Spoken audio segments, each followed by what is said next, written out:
Bienvenue à Virage. Pour l'émission d'aujourd'hui, nous sommes à l'International de l'Auto de Québec. En compagnie de Marc Bouchard et Jacques Bienvenu, on va vous faire découvrir les modèles qui ont retenu notre attention. Il va en avoir quand même plusieurs. Et aussi, je vais m'entretenir avec Yann Samiucci de la Corporation des concessionnaires automobiles du Québec et Tommy Baudouin de IA Industrielle Alliance. Alors, sans plus tarder, on vous fait découvrir ce magnifique International de l'Auto de Québec. Virage Auto est propulsé par IA Assurance Auto et Habitation.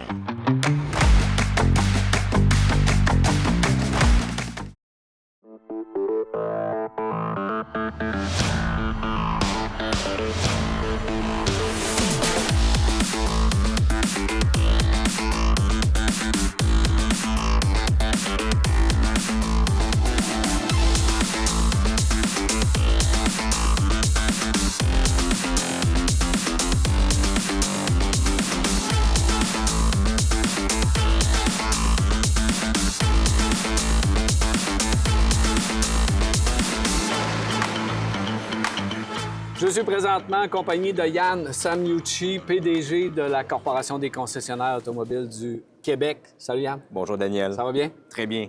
Alors Yann, on profite évidemment de l'International de l'Auto de Québec pour jaser de différents dossiers. La Oui. dernière fois qu'on s'est parlé, le gouvernement fédéral était sur le point d'annoncer quelque chose. Ça s'est fait. Oui. Dans l'ensemble, c'est une bonne nouvelle. Comment tu as pris cette nouvelle-là? On a reçu ça d'une manière positive. Première des choses, c'est que le gouvernement fédéral se détache de sa norme VZE pour aller vers une norme d'émission de GES qui va laisser plus de flexibilité aux manufacturiers d'atteindre les objectifs climatiques. Alors ça va être important tant d'un point de vue industrie que d'un point de vue clientèle. Les clients vont avoir accès à une plus grande variété de modèles à cause de ce mouvement-là du côté du fédéral.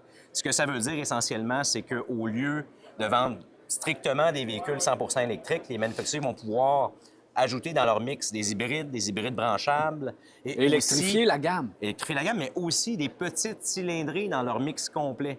Donc, moi, je pense que dans les prochaines années, prochains mois même, on va voir un retour des petites cylindrées dans nos inventaires concessionnaires et je pense que la clientèle va être friande de ça. Ben oui, il n'y en a plus de cette Il y en a petite plus. voiture. Ça fait plusieurs années qu'on se le fait demander. Exact. Mais sachez une chose, là, nous, les concessionnaires, on n'a pas de contrôle là-dessus. C'est les gouvernements, de par leurs décisions, qui font en sorte que les manufacturiers amènent certains véhicules sur le marché. C'est comme ça que ça se passe. Là, on vient de reculer. C'est pas un recul, c'est un changement d'orientation du côté fédéral.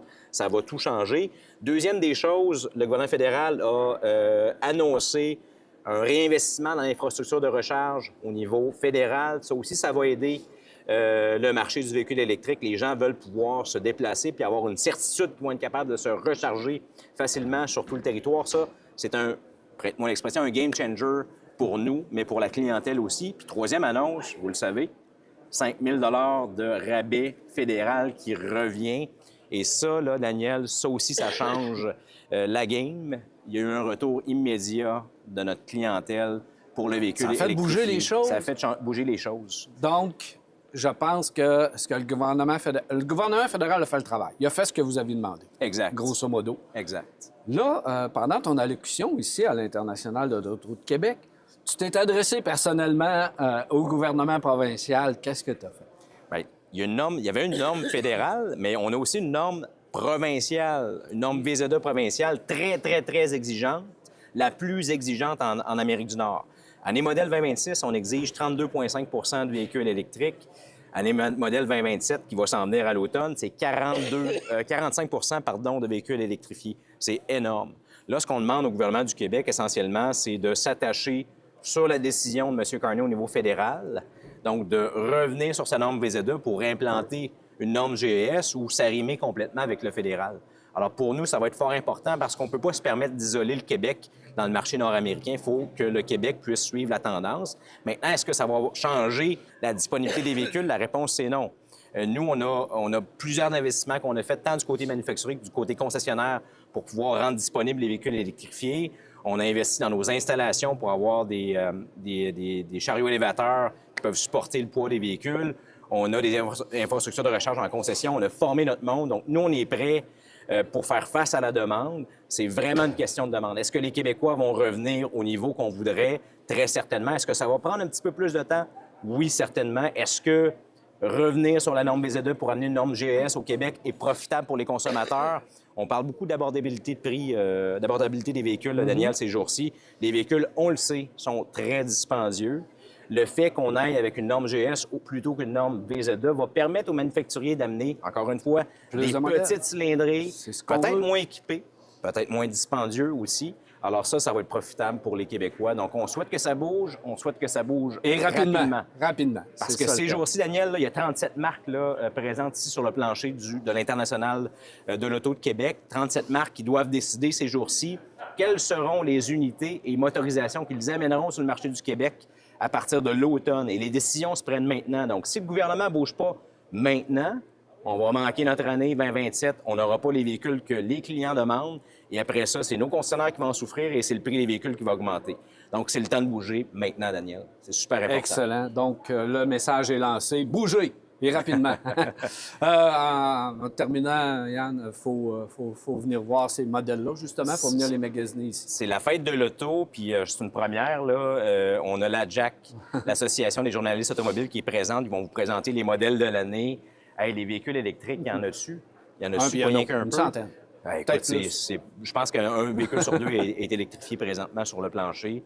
Venez voir ça, c'est magnifique. Puis on sent vraiment que le marché de Québec est un marché automobile. On sent la passion ici. C'est vraiment formidable, Daniel. Yann Samiucci, PDG de la Corporation des concessionnaires automobiles du Québec, merci. Merci. Et j'espère que ton message va être entendu. Merci, Daniel. Car Expert, l'expert carrossier, vous a présenté cet essai routier. Car Expert à la fine pointe de la carrosserie.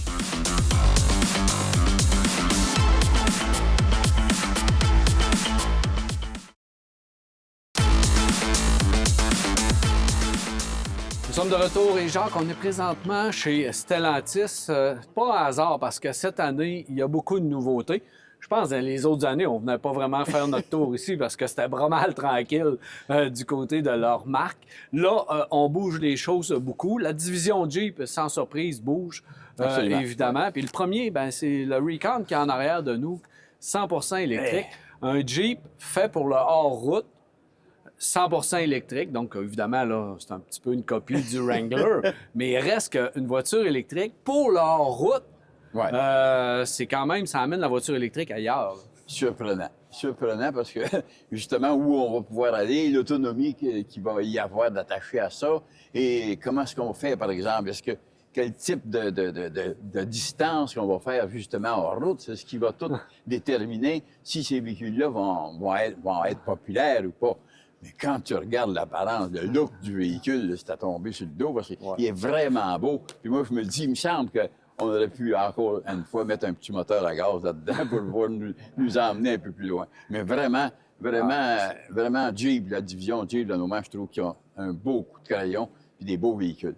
Moi, ce que je pense, c'est que les gens vont l'acheter, le louer, puis il va rester sur l'asphalte. Je suis pas certain qu'on va aller vraiment très loin en route avec le véhicule, mais on va l'acheter pour l'apparence parce qu'il est vraiment très, très beau. Et au niveau de l'autonomie, c'est quand même très respectable. Ça fait que j'ai hâte de voir qu'est-ce qu'il va faire. On peut enlever les portes. On peut s'amuser avec ça. Pourquoi pas s'amuser avec ça? Et ça nous fait voir la voiture électrique différemment. Moi, je pensais qu'il allait y avoir davantage de voitures sport électriques, étant donné qu'il y a beaucoup de couples. On allait sortir des voitures vraiment à tendance sportive, mais on a sorti du sport utilitaire puis un peu de berline, mais on n'a pas vraiment de vrai sportif. Là, on a un hors-route 100% électrique. Ça fait que ça nous amène un peu ailleurs. C'est peut-être une nouvelle direction qui s'en vient au niveau de ces véhicules-là. On va la suivre parce qu'ils ont osé. On a aussi à parler, et on a le Grand Cherokee derrière nous. Lui, il y a eu quand même seulement... Ça paraît, là. On voit qu'on est en train d'harmoniser les calandres.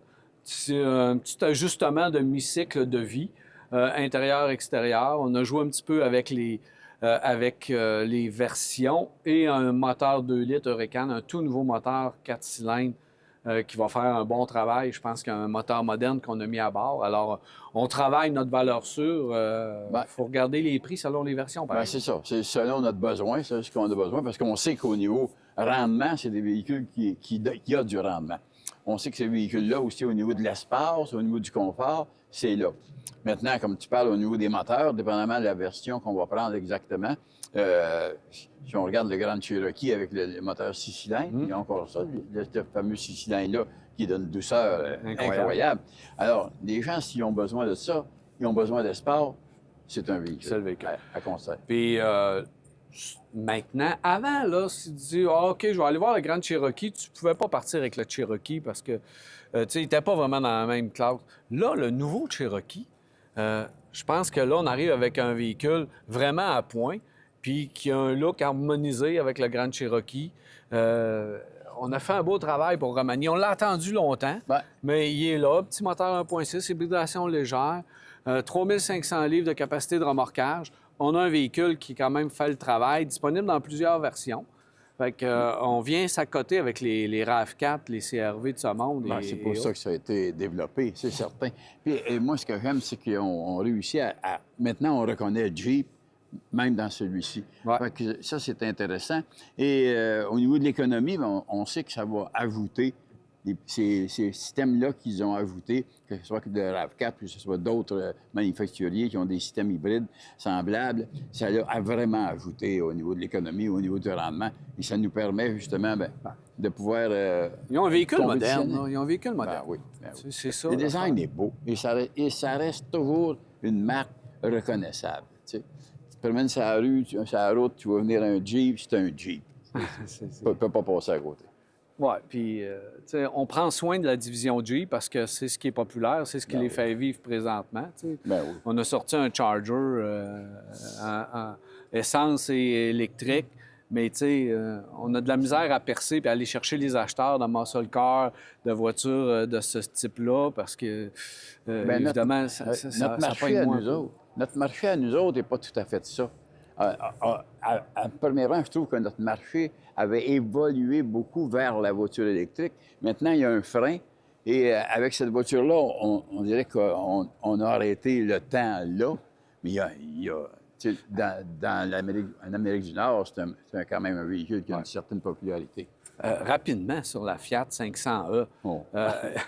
avec le gouvernement fédéral qui a fait un rabais, Chrysler qui a fait Stellantis qui a fait un rabais sur cette Fiat 500 électrique, et tout d'un coup, nous qui ne voulions pas acheter de petites voitures puis qui ne voulaient pas de voitures en bas de 300 km au niveau de l'autonomie, là, on a une de 230, 240. Il y en a 350 qui se sont vendus dans le temps de le dire. Prenez le temps de la regarder, cette voiture-là. La qualité de finition, de fabrication, c'est acheté à terre, puis là, on les vendait à 150$ par mois, taxes incluses, pas de comptant, en location. Là, tout d'un coup, pouf, 350 qui disparaissent. C'est quoi ton besoin? Là, c'est quoi ton besoin? As-tu besoin d'un gros véhicule qui prend de l'espace, etc.? Tu as besoin d'un petit véhicule? Tu dis, moi, est-ce que j'ai besoin en ville, etc., pour me promener? Je peux aller me brancher sur une borne et si t'es là, je vais faire ma recharge. Pas nécessairement d'avoir une borne chez nous. C'est préférable de l'avoir. À ce prix-là, c'est 125$ par semaine, à part quoi? Puis les taxes? Non, taxes incluses. Taxes incluses? Ah, non. C'est vraiment... C'est vraiment pas cher. Les 2026 ne seront pas bien plus chers, là, une couple de piastres de plus. Mais la prochaine étape, ça veut dire qu'on va nous payer pour les acheter? Non, mais ça veut dire que la bonne voiture, au bon prix, les gens la prennent. C'est ça. C'est ça que les gens attendent. Essayez pas de nous voler avec des Fiat 500 à 50 000. Mais à un prix raisonnable, les gens en veulent. Avant, parce que je veux parler de Nissan, parce qu'on n'est pas loin de Nissan, nous aussi. La Sentra, on va en parler bientôt à l'émission. Oui. On va vous la présenter, d'ailleurs, dans pas longtemps. Ça va à peine de venir la voir, parce que la berline 4 portes, on persiste et signe du côté de chez Nissan. Moi, je pensais qu'on allait peut-être l'abandonner, parce que c'est la mode d'abandonner nos berlines. Puis, le Mitsubishi Nissan Rogue PHEV, qui est aussi sur place. Oui. Mais c'est une autre offre que Nissan n'avait pas, à part l'Aria et la Leaf. Personnellement, quelqu'un qui a besoin d'un sédan, un petit sédan, c'est plus des petits sédans, là. C'est plus grand. C'est plus grand que les Altima un bout de temps ou que les Accords un bout de temps. Puis t'assois là-dedans, il y a des bons sièges, c'est confortable, c'est durable. Quelqu'un qui suit un petit peu au niveau de la course automobile, on sait qu'il y a une série de courses automobiles qui est extraordinaire avec ça. C'est un bon véhicule, agréable. Les sédans, c'est très rare. Merci Jacques. On n'a pas eu le temps, évidemment, de faire énormément de nouveautés parce que chez Stellantis, il y en a énormément. On va faire plus de fabricants tout à l'heure. Peut-être que Marc, lui, a eu le temps d'en faire un petit peu plus. Ça fait qu'on va aller voir les nouveautés de Marc. Absolument. Alors oui, Daniel, nous, on commence notre visite du côté de chez Hyundai, une compagnie qui a un peu le vent dans les voiles, on va le dire, parce que, bien entendu, les véhicules électriques sont extrêmement populaires, mais on a surtout des véhicules à essence qui se sont démarqués cette année. C'est notamment le cas du Hyundai Palisade, un gros VUS que l'on connaît bien, qui a gagné le prix du VUS canadien de l'année par la JAC, ce qui est quand même pas rien. Ce qui est particulier, c'est qu'à Québec, on nous a amené la version Ligue nationale de hockey. On sait que c'est possible d'acheter ce véhicule-là en mettant différents logos. Et on a fait un petit spécial. Je vous le dis tout de suite, vous ne pourrez jamais l'acheter comme celui qui est dans le salon, mais on a pris la peine de mettre des logos des Nordiques de Québec à l'intérieur du véhicule, uniquement pour faire un petit clin d'œil à la ville de Québec. Chez Hyundai aussi, on a un véhicule qui est assez spectaculaire. C'est la Hyundai Elantra N version TCR. TCR, c'est une série de courses que l'on connaît bien aux États-Unis, où ce sont des véhicules extrêmement puissants, extrêmement modifiés aussi. Là, c'est quand même un véhicule de route chez nous. Une Elantra N assez puissante, on parle de 276 chevaux, plus que ça, 476 chevaux, mais elle a surtout un aileron surdimensionné, des éléments aérodynamiques vraiment frappants, donc ça vaut la peine et elle est bien sûr bleue et rouge comme le sont la plupart des N du côté de chez Hyundai. Autre compagnie coréenne qui vaut la peine d'être visitée, c'est Kia qui nous présente beaucoup de nouveautés cette année. Et chez Kia, on a vraiment pris un tournant électrique. On a bien sûr la EV4 qui est la petite version électrique, qui est le véhicule le moins cher de la gamme. Il est ici, il arrive chez les concessionnaires. C'est un très beau véhicule. Et on a le EV5 qui est en fait une espèce de VUS un peu plus imposant, mais lui aussi 100% électrique avec une autonomie supérieure à 500 km. L'autre véhicule qu'on nous présente ici, c'est probablement un véhicule qui sera votre coup de cœur. En tout cas, c'est le mien. C'est la K4, mais en version familiale. Déjà, la K4 avait un design assez particulier. Et là, on arrive avec une version Station qui est absolument magnifique. Vous vous rappelez, chez Kia, on mise énormément sur le design. Bien, on a vraiment fait cet effort-là avec la Kia K4 qui arrive à peine en version wagon, il faut le préciser, parce que la K4, elle, est déjà arrivée. Alors, comme vous le voyez, du côté de Kia, on est très, très présent avec des nouveautés. On a quand même la totalité de la gamme. Autre compagnie qui nous présente beaucoup de nouveautés, c'est du côté de chez Toyota. On sait que Toyota est aussi dans une grande année électrifiée. On arrive notamment avec le Toyota CHR, qui est un petit véhicule que l'on connaissait en version à essence. Il y a eu une seule génération à essence. Et cette fois, il arrive en version électrique. Bien sûr, là, il est parent avec ceux qu'on retrouve du côté de chez Subaru. Mais dans le cas du CHR, c'est vraiment un design ultra moderne. C'est une autonomie qui est largement supérieure à 420 km. Donc, c'est un véhicule qui va valoir la peine aussi d'être considéré et qui va aller chercher des gens, parce qu'il va être plus abordable, en fait, va donc aller chercher une clientèle un peu différente. Il y a le BZ aussi qui, cette année, a subi un petit changement. On a amélioré beaucoup d'éléments technologiques du côté du BZ, qui s'appelait, rappelons-le, le BZ 4X auparavant. On a éliminé le 4X pour rendre l'appellation plus simple. Donc, on a refait un peu le design. Il est plus beau, il est plus racé. On a aussi modifié les capacités de recharge, parce qu'on se rappellera que le BZ avait quelques difficultés au niveau de la recharge, notamment lors des périodes hivernales un peu trop intenses. Donc, on ne pouvait pas faire de recharge rapide abondante au cours de la même journée, puisque la recharge était limitée. Ça a été corrigé. On a augmenté l'autonomie, là aussi, à près de 400 km. Encore une fois, c'est une bonne chose. On a un peu modifié l'intérieur et on arrive avec une autre version, qui est la version Woodland. Woodland, du côté de chez Toyota, c'est une déclinaison que l'on veut plus aventurière, donc une garde au sol un petit peu surélevée, des éléments un peu plus dynamique. Et vraiment, bien, si vous regardez la plupart des autres véhicules, on a notamment le RAV4 Woodland, donc on arrive vraiment avec quelque chose qui est prévu pour l'aventure. Ça vaut quand même la peine. Un véhicule dont on parle peu, mais qui mérite considération aussi, c'est le Toyota Corolla Cross, parce que c'est un petit véhicule, un petit VUS, relativement abordable, mais on en parle très peu parce que c'est un véhicule qui passait un peu inaperçu. On lui a quand même modifié un peu l'apparence cette année. On n'a rien changé au niveau de la mécanique. Il est toujours disponible en version essence et en version hybride, mais ici, vous allez retrouver celui qui a été modifié. Donc, un nouveau look, une nouvelle partie avant, des nouveaux phares. Donc, on est dans un véhicule qui est définitivement plus agréable et plus agressif en termes de look, ce qui devrait lui faire du bien et attirer davantage d'éléments et d'acheteurs, bien entendu.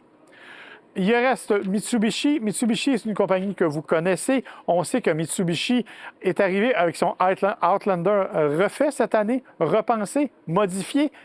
Je vous dirais que les changements ne sont pas si radicaux quand on le regarde physiquement. On est dans un Outlander qui ressemble à s'y méprendre à ce qu'on en avait déjà. La différence, c'est qu'en version hybride branchable, on a amélioré un peu l'autonomie. Donc, on a augmenté cette autonomie-là à 72 km. On a aussi modifié la motorisation. On a donc un véhicule qui devrait être plus agréable en conduite, mais conserver les avantages traditionnels du Mitsubishi Outlander PHEV. Donc, un véhicule qui aussi est toujours doté de la fameuse garantie 10 ans du côté de Mitsubishi. Ce n'est quand même pas rien.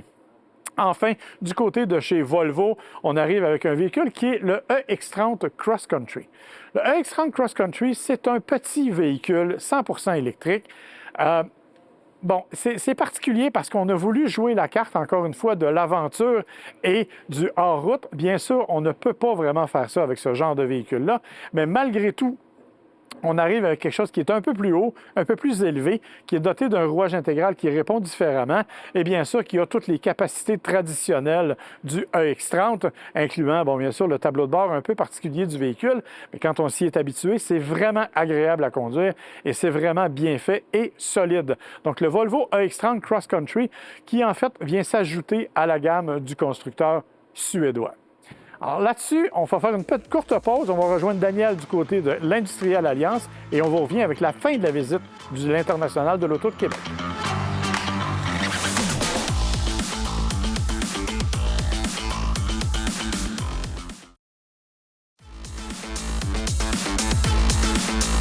Voilà de retour. Je suis maintenant en compagnie de M. Tommy Baudouin, qui est directeur principal des partenariats pour Industrial Alliance. Salut, Tommy. Salut Daniel. Ça va bien? Ça va très bien, toi? Ben oui, première chronique ensemble, première chronique de l'année Industrielle Alliance, puis on l'a fait à l'International de l'Auto de Québec, quoi de mieux? Bien, c'est extraordinaire. C'est un immense plaisir pour moi de me joindre à l'émission, entouré de passionnés, plein de nouveautés dans le monde de l'automobile. Donc, quelle belle manière de lancer la saison. Ben oui, puis on va parler justement d'assurance, on va parler de coûts d'assurance et surtout, les gens, là, il faudrait qu'on se protège un peu puis qu'on sache à peu près qu'est-ce qu'on a de besoin. Parce que quand on arrive à l'International de l'Auto de Québec, ici, là, moi, j'ai eu le goût de partir avec 2-3 voitures tantôt. Là. Fait que c'est pas long qu'on se dit, OK, je vais prendre celle-là. On a des coups de cœur. Mais avant de prendre sa décision finale, il y a quelque chose qu'il ne faut pas oublier de faire. Appeler son assureur. Hein? Dans le monde d'aujourd'hui, peu importe qu'on achète une voiture neuve, usagée, d'un concessionnaire ou en particulier, c'est super important d'appeler son assureur pour magasiner. Puis mieux vaut appeler tôt que tard. Ouais. Pour éviter des mauvaises surprises, il peut y avoir quand même des variations au niveau des primes. Donc, si un client surtout hésite, parce qu'on pourrait avoir un coup de cœur ici à l'International de l'Auto de Québec, mais on pourrait aussi hésiter entre 1, 2, 3 modèles. Donc, l'important, c'est d'appeler son assureur, s'assurer de parler à un expert de l'assurance. Puis d'avoir les bonnes informations tout de suite avant de prendre sa décision. Parce que ça bouge vite dans l'industrie automobile. Là. Ça bouge vite. Puis lorsqu'on dit, OK, on en prend un essence, on en prend un hybride, on en prend un full électrique, pouf, on se rend pas compte, mais les prix montent vite. Les prix peuvent monter vite. Puis, tu sais, souvent, on travaille avec un budget. On budgète l'achat de la voiture. Bien, les gens aussi magasinent et budgètent l'assurance. Donc, on l'a vu beaucoup dans les dernières années, beaucoup d'ajouts de technologies embarquées dans les voitures. Donc, on parle de capteurs, de détecteurs d'angle mort, des conduites semi-autonomes, voire autonomes ou presque. Donc, c'est super important de comprendre la voiture qu'on achète, mais aussi de faire un magasinage d'assurance là, à cet effet-là. Oui, parce qu'on ne veut pas avoir de mauvaises surprises. Ça, c'est bien important. Puis les prix des autos, c'est hop, le temps qu'à y être, là, hop, on achète, on prend l'hybride, on prend l'électrique. Puis on se rend pas compte que les coûts viennent avec. Là. On se rend pas compte que ça monte vite au niveau de l'argent. Puis là, c'est à faire attention. Il faut protéger son véhicule. Avec toutes les technologies montées à bord, il faut la protéger correctement. Ça fait qu'il y a des protections qu'il faut vraiment avoir. Bien, en effet. Puis, en fait, comme consommateur, il faut vraiment se poser les bonnes questions, s'assurer qu'on comprenne bien la voiture qu'on achète, puis de vraiment communiquer avec son assureur pour s'assurer de comprendre le véhicule, mais aussi son assurance. D'ailleurs, en termes de protection, je pourrais en parler. Il y a certaines protections qui peuvent être très avantageuses, surtout quand on parle de voitures neuves.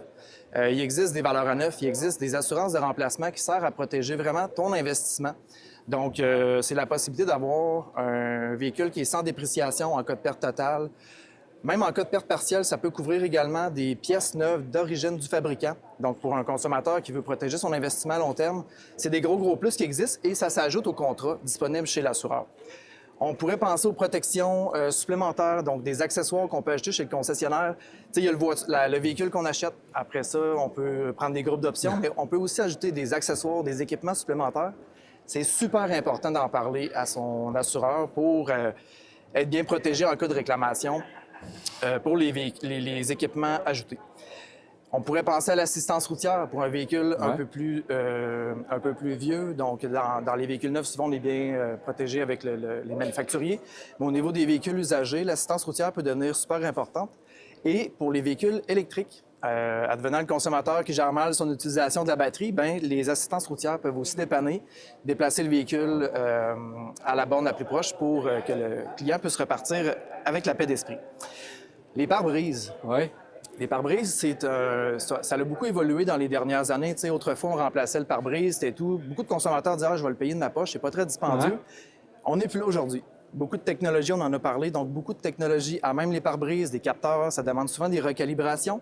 Donc, l'importance de s'assurer qu'on a les protections pour ça, parce qu'on peut faire le saut rapidement pour, quand vient le moment de remplacer un pare-brise, c'est plus le même prix.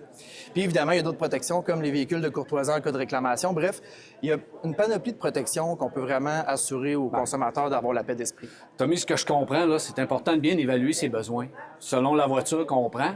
Puis, faut vous appeler pour ça parce que faut bien savoir qu'est-ce qu'on a et quelle utilisation on va faire de notre véhicule, c'est quoi les besoins et c'est quoi les protections à prendre selon, justement, la technologie montée à bord de notre voiture. Bien, tout à fait. Puis, tu sais, au final, en fait, ce qu'on souhaite, c'est que le contrat reflète vraiment la réalité.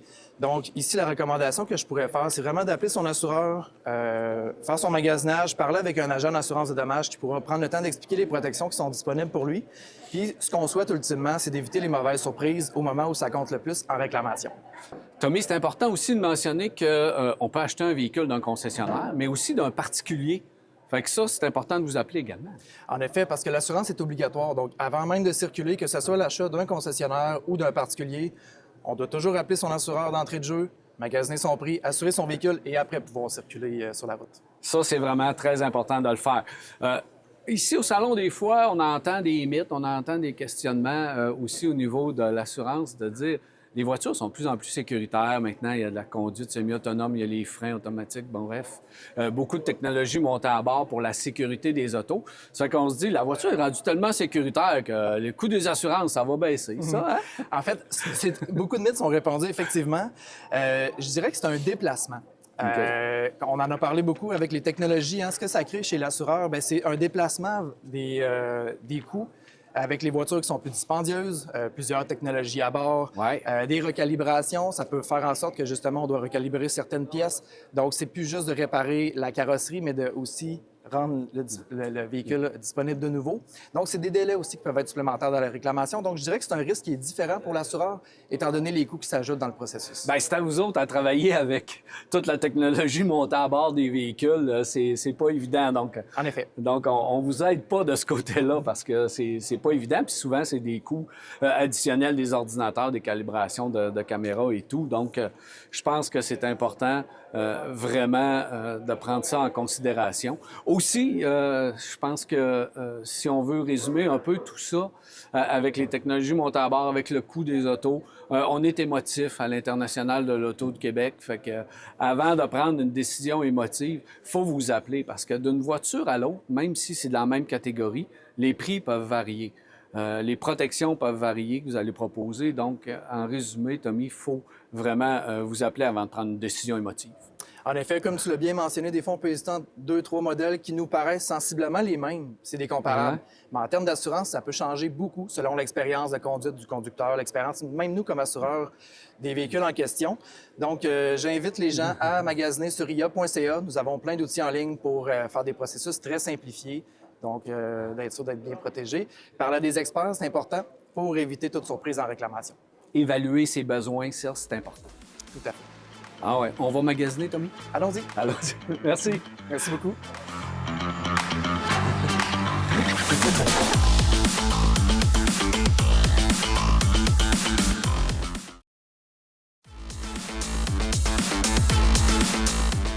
Voilà de retour, Jacques. On continue le tour de l'International de l'Auto de Québec. Ici, chez Volkswagen, on n'a pas de grosses nouveautés. Il y a le Tiguan qu'on a remanié il n'y a pas tellement longtemps. Oui, Tiguan. Ben, je pense que ça donnait un bon coup pour ça. Il avait besoin d'être remanié, il avait besoin d'être refait. Et moi, je sais par expérience, parce que j'ai un de mes fils qui vient d'acheter un et une de mes petites filles qui en a acheté un aussi. Alors, dans la famille, on vient de rentrer 2 Tiguan. Pour le 2026, il y a un changement que je trouve assez important au niveau de l'apparence, au niveau du look, au niveau du rendement. Il y a 2 moteurs. C'est un moteur de 201 forces, 202 forces, et un de 260 et quelques forces. Alors, au niveau performance, rendement, moi, je sais que, par exemple, mon fils, c'est ce qu'il a acheté par rapport à qu'il voulait avoir plus de puissance. Mais le look, la beauté intérieure, l'assise, tout ça, ça a donné un bon coup pour 2026. Et il y a le Taos aussi qui est drôlement qui a été intéressant, remanié, mais qui était remanié il y a quoi, 1 an ou 2. Là. Puis il y a un ID Buzz, t'en veux-tu un? Ben oui, je vois ça, qui ont ça ici. J'ai été vraiment surpris. Ça attire l'attention pareil. On le regarde. Il faut l'avoir. C'est un échec commercial, mais quand on le regarde, ça attire l'attention.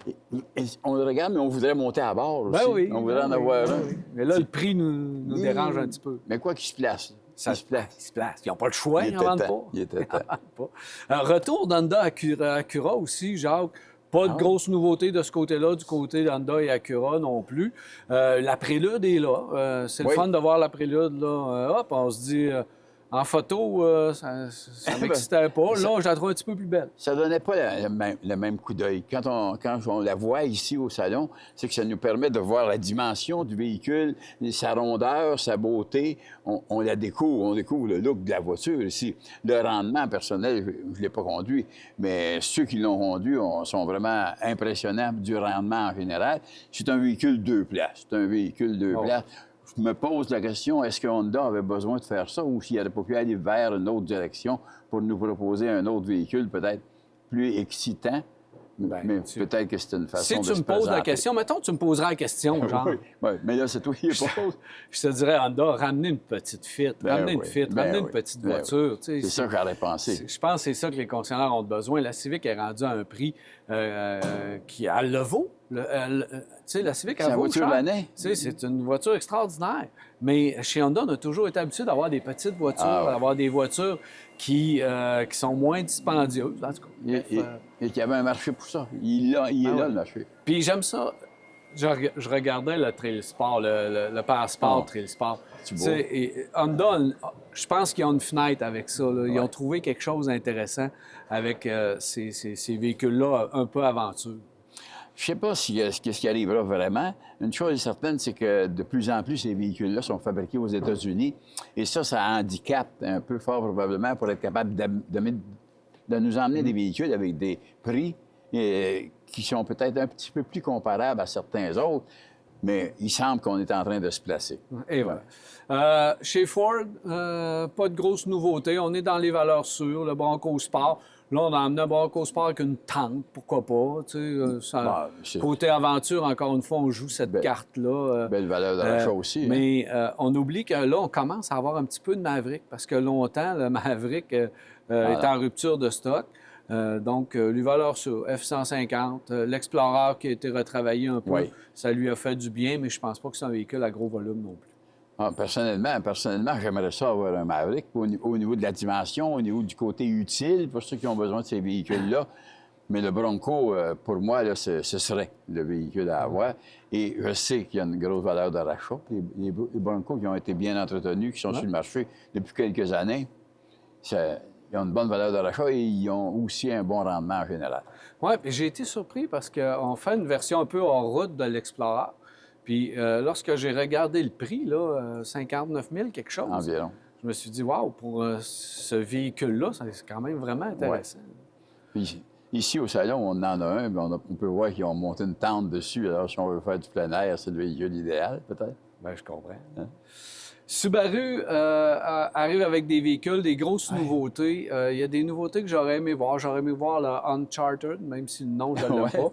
J'aurais aimé voir le Thrill Seeker, mais on ne l'a pas. On a le reste de la gamme, évidemment. On a parlé il n'y a pas longtemps du Outback. Oui. Et depuis que je suis ici, là, j'ai eu 2 questions sur le Outback, justement. Puis le style retient l'attention. Je pense que il y en a qui vont aimer, il y en a qui aiment moins. Mais c'est ça. Question de... C'est un véhicule qui attire l'attention. Donc, il y a un balance. Un bord et l'autre, tu aimes ou tu n'aimes pas. Un véhicule drôlement intéressant. Ben oui, on en a parlé il n'y a pas longtemps. Le Solterra, on parle beaucoup du BZ du côté de chez Toyota, mais lui aussi a subi des modifications importantes. Modifications extérieures, modifications intérieures. On a amélioré l'autonomie enfin. Et là, maintenant, le style, je l'aime plus. Parce qu'avant, j'aimais mieux la version Toyota. Mais là, on a fait une correction qui est intéressante. Oui. Et moi, je sais, par exemple, chez nous, il y a des gens qui en ont, des Solterra qui ont acheté, qui sont en stationnement dans les garages chez nous. Et les gens-là les utilisent régulièrement. Et ça semble un véhicule qui donne un bon rendement. Tu sais. Ben oui, c'est un bon rendement. Puis c'est une valeur sûre. Là. Tu sais, vraiment, je l'aime beaucoup. Les gens achètent souvent ça par rapport à qu'ils sont certains qu'ils doivent avoir le système de traction intégrale tout de suite en l'achetant. Bien, c'est ça, parce que c'est ce que tu as du côté de chez Subaru. C'est la tranquillité d'esprit dans la gamme au complet. C'est ça. Fait qu'il reste à rentrer leurs nouveautés là, électriques, puis on va avoir une gamme quand même assez intéressante du côté de chez Je Subaru. pense que ça se dirige bien. Ouais. Merci, Jacques. Plaisir. On va aller retrouver Marc de ce pas, parce que lui aussi, il y a plusieurs modèles qui l'ont retenu son attention. Alors, merci Daniel et Jacques. Nous aussi, on poursuit la visite, en fait, du côté de chez Lexus. Bon, je vous avoue que j'aurais bien aimé avoir la ES, la nouvelle berline de la famille. Malheureusement, elle n'est pas encore arrivée, donc on ne la verra pas ici à l'International de l'Auto de Québec. En revanche, on a beaucoup d'autres modèles, dont le RZ550e, un véhicule 100% électrique dont le design a aussi été remanié. Il est vraiment joli, très moderne, très stylé. C'est un véhicule de luxe, définitivement dans l'option Lexus, et c'est un véhicule qui, honnêtement, se démarque par son style assez unique. Bien sûr, vous avez aussi chez Lexus la totalité de la gamme de VUS, notamment le RX, on le rappelle, qui est un véhicule très, très populaire, dont la majorité des composantes, en fait, sont assemblées ici même au Canada. On ne peut passer sous silence la présence de Mercedes qui est assez imposante, on va se le dire. On a amené beaucoup de véhicules du côté de Mercedes. Il y a des véhicules qui vraiment vont dans toutes les directions. Le premier, c'est celui que je n'aurai jamais les moyens de me payer, c'est le Mercedes Maybach GLS. En fait, c'est un gros VUS qui vaut un peu plus de 300 000 qui est vraiment conçu pour être très personnalisé, unique en son genre, qui est de très, très haut de gamme. Vous savez que Maybach, c'est la division de très haut de gamme de Mercedes. Et le GLS, c'est le plus gros VUS de la famille. Alors, vous aurez compris que le mariage des deux amène un véhicule assez particulier et dont la qualité de finition est exceptionnelle. On a aussi beaucoup d'autres modèles, dont la CLA 45S, un véhicule exceptionnel, vraiment avec une silhouette sportive, une peinture mate. Il y en a un très petit nombre au Canada. Elle est ici à l'International de l'Auto de Québec. Vous allez pouvoir voir comment on s'y prend du côté de chez Mercedes quand on veut vous proposer un véhicule qui est vraiment sportif et qui, bon, oui, c'est vrai, a des suspensions assez rigides, mais a une puissance qui est absolument indéniable. On a aussi mon coup de cœur, je pense, c'est la E53 Wagon. Bien que ce soit un véhicule assez imposant, je trouve que j'aime les familiales, j'ai toujours aimé les familiales, j'ai toujours préféré les familiales au VUS. Et dans le cas du E53 Wagon, c'est vraiment une belle réussite. Il est magnifique, il est d'une belle couleur, il a une silhouette absolument spectaculaire et vous aurez compris qu'il a un moteur puissant aussi. Enfin, on a aussi la Mercedes CLE Cabrio, un véhicule qui fait tourner toutes les têtes, un véhicule qui est magnifique et dont la puissance, encore une fois, est remarquable, mais c'est surtout la qualité de finition qui le démarque. Derrière moi, ce que vous voyez, c'est la Polestar 4. Polestar 4 qui est disponible ici en 2 déclinaisons différentes. La première, c'est la Polestar 4 traditionnelle, qui est un véhicule qui n'est pas vraiment un VUS, mais qui n'est pas vraiment une berline. Il se situe quelque part entre les deux, un peu plus de 450 km d'autonomie. Un véhicule qui, on le rappelle, est un véhicule qui a été autrefois propriété de Volvo, mais qui est maintenant une compagnie indépendante, 100% électrique, vraiment agréable, luxueux, bien pensé. Mais on a aussi une déclinaison spéciale qui s'appelle la version Arctic Circle, qui est une version qui a été conçue vraiment et testée en Suède, au nord du cercle arctique. On l'a utilisée notamment pour faire des courses sur glace et elle est disponible en version limitée. Évidemment, on ne fait pas exactement dans la discrétion, ni au niveau des blocs optiques, ni au niveau de la couleur du véhicule, mais c'est un véhicule qui, franchement, a un comportement impressionnant. Et j'ai même des collègues qui ont eu l'opportunité d'aller le conduire sur la glace et qui se sont considérablement amusés à faire toutes sortes de tête à queue. Et c'est un véhicule qui, semble-t-il, se contrôle du bout des doigts. Donc, quand même, une version Arctic Circle assez unique.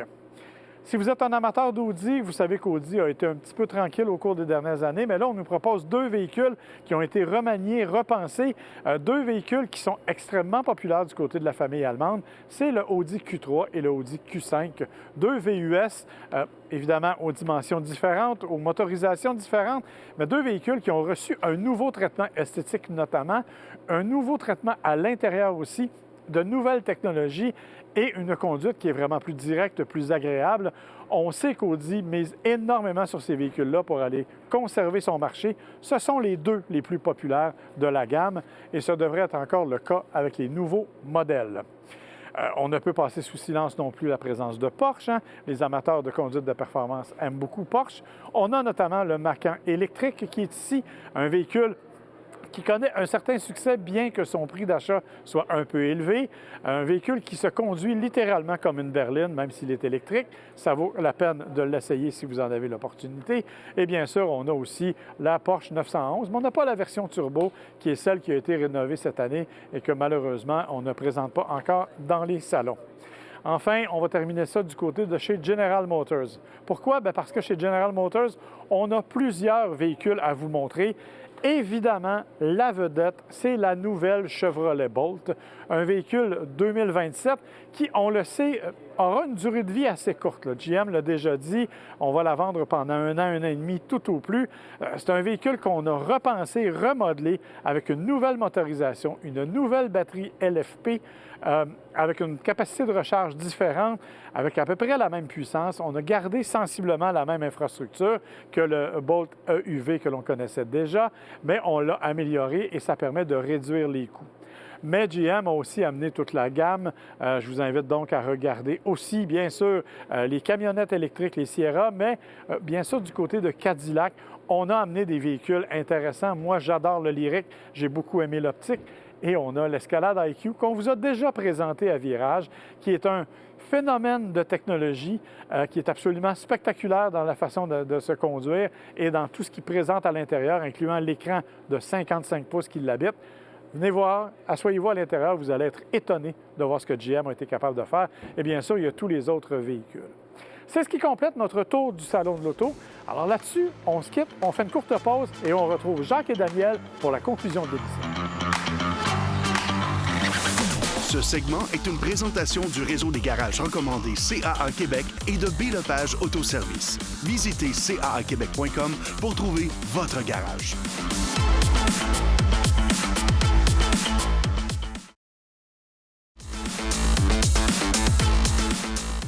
Voilà de retour, messieurs. L'International de l'Auto de Québec, c'est un beau salon. Parce qu'on peut utiliser le terme salon de temps à autre.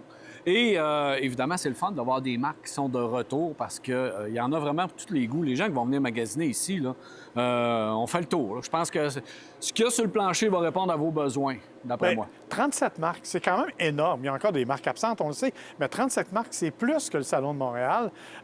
C'est vraiment intéressant parce qu'on a des véhicules qu'on n'avait pas vus depuis longtemps. Tu sais, il y a la Honda Prélude qui est juste derrière toi, Daniel, en ce moment.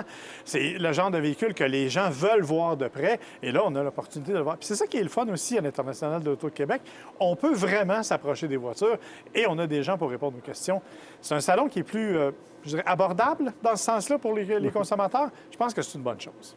Ouais. Ça, ben, moi, je vais dire qu'il est plus accessible que ce que Marc vient de dire, selon moi, mais un salon accessible, facile de stationner tout le tour, etc. Alors, pour moi, c'est pour les gens. Et le Salon d'auto de Québec est aussi reconnu pour les enfants, pour les jeunes qui peuvent venir jouer. Il y a toutes sortes de facilités pour pouvoir emmener les familles. Et puis quand tu es rendu à mon âge, tu t'emmènes tes petits-enfants, puis derrière petits-enfants, je vais venir passer du temps avec eux autres aussi. Mais surtout, pour les vrais visiteurs qui ont de la connaissance, c'est l'automobile à son maximum. Alors, ils sont ici. On a la chance de pouvoir tous les voir sur le même plancher. Et ça, moi, je trouve ça important parce que au lieu de se promener d'une concession à l'autre, moi, je ne suis pas le genre de type, exemple, qui va dire, bon, je m'achète une voiture, j'ai ma tablette, je regarde ça, ça pourrait être ça, ça pourrait être ça. J'aime ça m'asseoir à bord. Moi, j'invite les gens à venir proche des voitures, à enlever vos manteaux d'hiver si vous vous promenez encore avec. Asseyez-vous dedans pour voir comment est-ce que vous allez l'aimer, cette voiture-là. Parce que vous risquez, si vous achetez une voiture semblable et que vous faites 100 000 km au volant, ça va être important que vous soyez confortable. Alors ça, c'est une façon, pour moi, d'acheter un automobile et d'être heureux avec toutes les années que vous avez passées à bord. Prendre le temps, oui. Ce qu'on n'a pas parlé, en fait, c'est les zones particulières. Tu sais, les voitures, les importations japonaises, la section Gilles Villeneuve, ça va bien au-delà de la simple automobile de tous les jours. C'est vraiment fait pour contenter l'amateur d'auto dans tous les sens. Puis on a même l'idée, comme Jacques le dit, d'avoir les enfants. Ils n'ont pas voulu me laisser aller dans un jeu gonflable, mais il y a des petits karts, il y a toutes sortes d'éléments qui sont faits vraiment pour les passionnés, autant que pour ceux qui veulent découvrir les voitures. C'est l'International de l'Auto de Québec et c'est vraiment une belle place. On est gâtés. Le centre de foire, encore une fois, on aimerait ça qu'il soit plus grand. On voudrait toujours qu'il soit plus grand puis avoir un grand centre des congrès. Mais on est gâtés quand même pour le salon qu'on a ici sur place. La dimension est parfaite, l'accessibilité est parfaite. Absolument. Tout est là. Alors, venez magasiner, venez rêver, venez voir des véhicules. Genre, lui, je l'aime, lui, je l'aime pas. Par exemple, quand on les voit pour vrai, les véhicules, là, la Prélude, moi, la première fois que je l'ai vu en photo, j'étais déçu, pas à peu près. Là. Puis là, ben, j'ai hâte de l'essayer, j'ai hâte de voir ce que ça donne. Mais quand on la voit en vrai, on se dit « Ah, ben coudonc, c'est pas si pire. C'est mieux que je pensais. » Fait que ce genre de choses et de réactions-là, vous allez en avoir tout au long de l'International de l'Auto de Québec. Il ne faut pas oublier qu'il y a les essais de voitures ici. Les essais de voitures électriques, les sur place, ça ne coûte rien. Montez à bord, allez faire une tournée avec, vous revenez, vous pouvez en essayer 2, 3, 4 si vous voulez. Vous allez savoir de quoi vous allez parler, de ce que vous allez descendre de la voiture. Alors moi, je pense que c'est des choses... Un salon de l'auto, c'est fait pour ça. Pour les gens qui aiment l'automobile et qui ont aussi un besoin. Alors, on est sur un besoin comblé ou un besoin de rêver. Absolument. Marc Bouchard, Jacques, bienvenue. Merci, messieurs. Merci, Daniel. Alors voilà, c'est déjà tout pour l'émission. J'espère que vous avez apprécié. On se revoit la semaine prochaine en studio pour une autre émission virale.